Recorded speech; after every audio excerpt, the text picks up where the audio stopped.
외국인 근로자 기본급이 높아지고 있지만 입사 초기 업무 숙련도가 낮아 생산성을 저해하는 것으로 나타났습니다. 25일 한경닷컴은 이 같은 내용을 담은 중소기업 중앙회 2024년 외국 인력 고용 관련 종합 애로 실태조사 결과를 인용해 보도했습니다. 외국인 근로자를 고용하고 있는 중소제조업체 1225개를 대상으로 조사했습니다. 조사 결과 외국인 1인당 올해 평균 인건비는 263만 8천 원으로 집계됐습니다. 2022년 265만 7천 원, 2023년 274만 7천 원에 비해 소폭 감소했지만 기본급은 매년 올랐습니다. 총 인건비가 감소한 건 경기 침체로 공장 가동 시간이 줄어들며 잔업수당이 감소한 탓입니다. 응답자의 57.7%가 외국인 근로자가 내국인 이상 받는다고 답했습니다. 반면 사업주들이 느끼는 외국인 근로자의 업무 숙련도는 낮은 것으로 나타났습니다.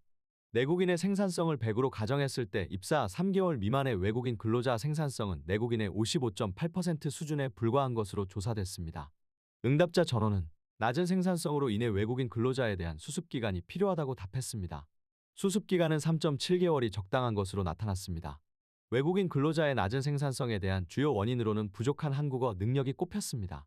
응답자는 외국인 근로자 관리 시 가장 큰 애로 요인으로 66.7%가 의사소통을 꼽았습니다. 이어 잦은 사업장 변경 요구, 문화적 차이 순으로 나타났습니다. 외국인 근로자 도입 규모 관련해서는 현재 규모를 유지하되 체류 기간을 늘리는 것을 희망하는 것으로 나타났습니다. 내년도 외국 인력 도입 규모에 대한 의견으로는 올해 수준 유지가 65.2%로 가장 많았습니다. 최장 9년 8개월인 외국인 근로자의 체류 기간이 적정한지에 대해 묻는 질문에는 5년 이상 추가 연장이 필요하다는 의견이 33.1%로 가장 많았습니다. 현재 고용허가제와 관련한 개선과제로도 외국인 근로자 체류 기간 연장이 54.6%로 가장 많았습니다. 이어 불성실 외국 인력 제재 장치 마련이 50.5%, 고용 절차 간소화가 42.4% 등의 순으로 응답했습니다. 전문 인력을 고용할 의사가 있는 기업 88.1%는 장기로 외국 인력을 활용할 수 있는 숙련기능 점수제 인력을 희망하는 것으로 나타났습니다.